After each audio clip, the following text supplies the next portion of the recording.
Nigeria's political scene has always been full of a lot of intrigues, and the year 2018 has had its fair share of interesting developments. Not unexpectedly, the year started with developments from the country's two major political parties. The main opposition party, the People's Democratic Party, started 2018 on a new slate with a new leadership. Former acting chairman Uche Secondus had been elected as the PDP National Working Committee chairman after a keenly contested election in December 2017. While the PDP had new leadership, the ruling All Progressives Congress stayed under the leadership of John Oyegun. However, this was until June 2018 when he passed the baton over to former Edo Governor Adams Oshomole in June under very controversial circumstances. I am used to managing divergences, and this is just another task. It will be done to the satisfaction of our president. A few days after, the party was jolted by news of emergence of a breakaway faction with the name the Reformed All Progressives Congress (RAPC), led by Alhaji Buba Galadima. The new faction seceded from the party on the claims of marginalization and injustice by the APC against them. In July, the PDP, along with the RAPC and 37 other political parties, signed a memorandum of understanding under the aegis of the Coalition of United Political Parties (CUPP). Their goal was to produce a common presidential candidate to oust the ruling APC candidate, President Muhammadu Buhari. In July the 14th, the much-anticipated Guba elections in Ekiti State held amid so much political twists and turns. The incumbent governor Ayodele Fayose fielded his deputy Professor Kolapo Olushola for the PDP, who was defeated by the APC's Dr. Kayode Fayemi. This was followed by the September 22 Osun State gubernatorial election that was heavily contested for by the APC represented by Alhaji Boyega Oyetola and the PDP represented by Senator Ademola Adeleke. The APC's Oyetola was declared winner by INEC after the collation of the results of the supplementary elections in 7 polling units. In southeast Nigeria, Imo State was not spared in the 2018 political drama as well, as the incumbent governor Rochas Okorocha's bid to have his son-in-law and former chief of staff Uche Nwosu succeed him came under heavy threat, especially as Senator Hope Uzodinma clinched the party's ticket for the primary.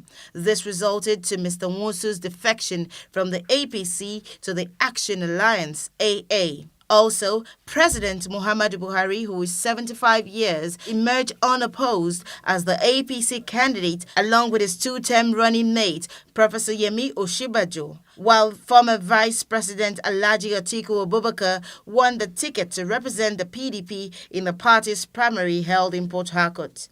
Atiku handpicked former Anambra Governor Peter Obi as running mate. Also, former Deputy Governor of the Central Bank of Nigeria, Kingsley Moghalu, emerged the presidential candidate of the Young Progressive Party, YPP. In Lagos, the APC governorship primary was one of the most hotly contested in 2018. Babajide Sanwo-Olu beat sitting Governor Akinwumi Ambode in the primary election held in the state on the 2nd of October. And the opposition party, the PDP in Lagos, had Jimmy Agbaje emerge the governorship candidate for the party, and together with his running mate, Halimat Busari, they hope to defeat the APC in the 2019 election.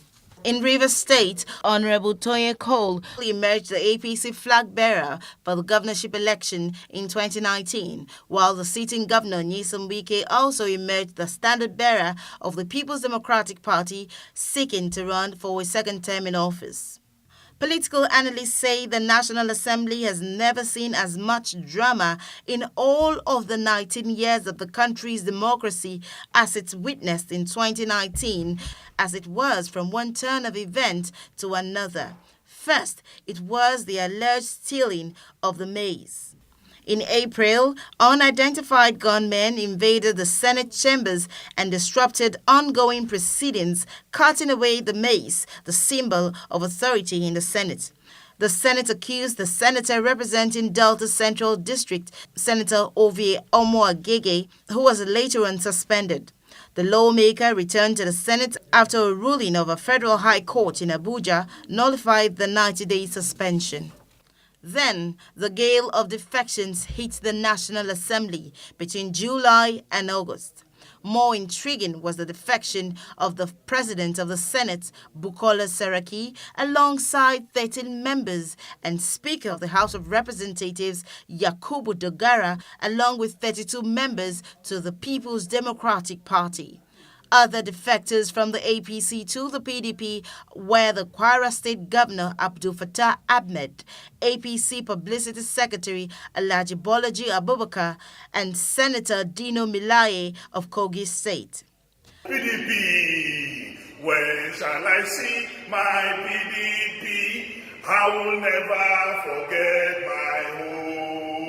The senator representing Kaduna Central, Shehu Sani, also defected from the All Progressives Congress to the People's Redemption Party, PRP, in October. Benue State was not left out in the gale of defection, as Governor Samuel Utom defected from the All Progressives Congress to the PDP after a running battle with the APC chairman Adams Oshomole. And in Akwa Ibom State, it was a big blow for the PDP as the Senate Minority Leader, Godswill Akpabio, defected to the APC. Akpabio's defection saw thousands of his loyalists cross carpet to the APC in the state, with a major political tussle in the State House of Assembly in November. In December, the Nigerian Election Debate Group and the Broadcasting Organization of Nigeria, BON, held a vice presidential debate in Abuja. The organizers picked only 5 candidates out of the over 40 presidential candidates. The organizers announced that the presidential debate will hold in January 19 among the 5 parties selected. However, the presidential candidate of the African Action Congress, AAC, Mr. Omoyele Sowore, filed a suit against the organizers of the debate because of the exclusion of his party from the debate. Not about how I feel about it, it's about how the country felt about it. And immediately it happened, it became the first time in the history of Nigeria that a presidential debate, it was challenged, and rejected. I mean, the lineup for a presidential debate was rejected and challenged by the public. So there's been a lot of disappointment by people who were really looking forward to a real debate. Still in December, President Muhammadu Buhari declined accent to the Electoral Amendment Bill 2018 due to some drafting issues. These attracted heavy criticisms. This electoral act is going to help the country. It's going to help us to define how election processes should take place, and which of course will make it almost free and fair in some degree. But if he's not going to sign it, then what are we talking about? It's like he's become a dictator or something. Buhari and other presidential candidates also signed a National Peace Accord agreement for a peaceful conduct of the 2019 election. However, the presidential candidates of the PDP, Atiku Abubakar, the Allied Congress Party of Nigeria, Obi Ezekwesili, and the PDP chairman, Uche Secondus, who were absent at the event, signed the pact after they informed the public of the reasons for their absenteeism. With a lot of drama that characterized the political scene in 2018, Nigerians may well expect the new year to be much more interesting, nonetheless, because it's an election year. Mary Chinda for Plus TV Africa.